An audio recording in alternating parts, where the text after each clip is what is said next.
جان تشکر دوستان ارجمند.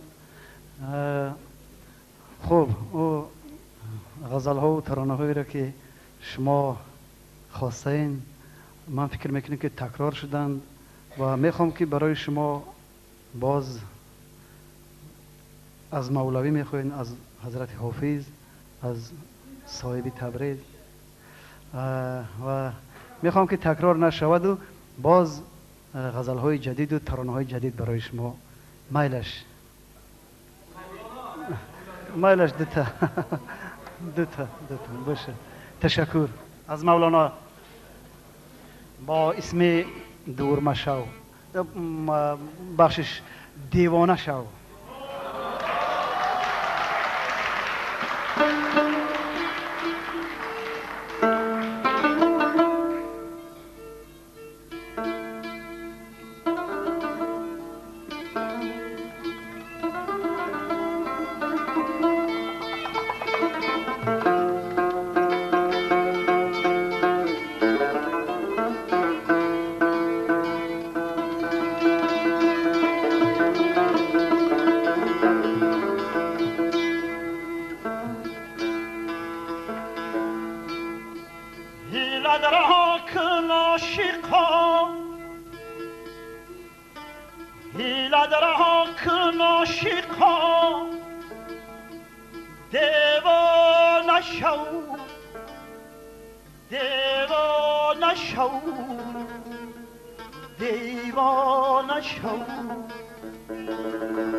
واندر دلی آتش درآ،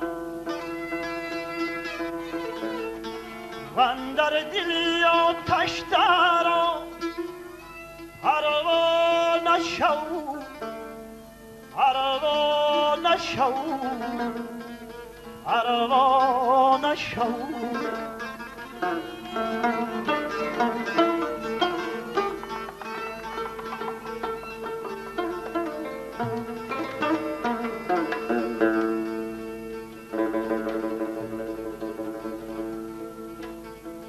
هم خویش را بیگانه کرد، هم خانه را ویرانه کرد. وانگه بیا باشی کن، هم خانه شو، هم خانه شو، هم خانه شو.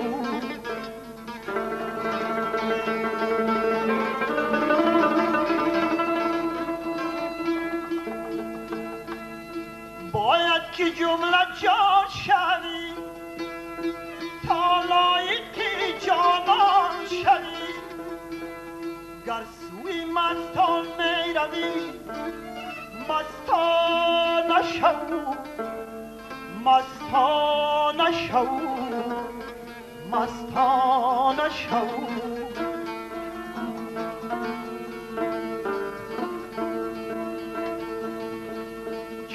جان تو شد در هوا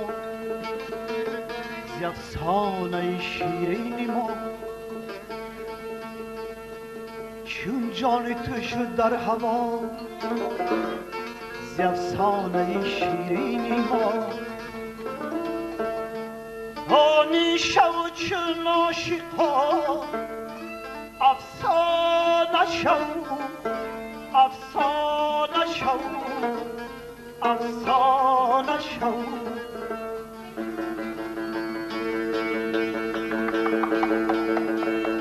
فانی شو چون عاشقان افسانه شو، افسانه شو، افسانه شو،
میکنند مستان سلامت میکنند مستان سلامت میکنند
سلامت میکنم